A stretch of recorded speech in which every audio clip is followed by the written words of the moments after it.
lagi silang nanakawan. Cellphone yan? Cellphone. Nananakawan ng items? Pinapalitan yan ng ano.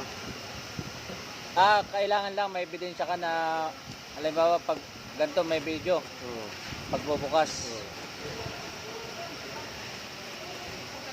Kung nga naman, mamaya sabihin na wala, tapos palala naman, customer lang din ang mas maigi na ang ganyan. Ito lang isa. Dito lang ako.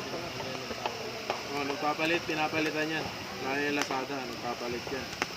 Dito Lazada, hindi naman madalas ang ito sa akin.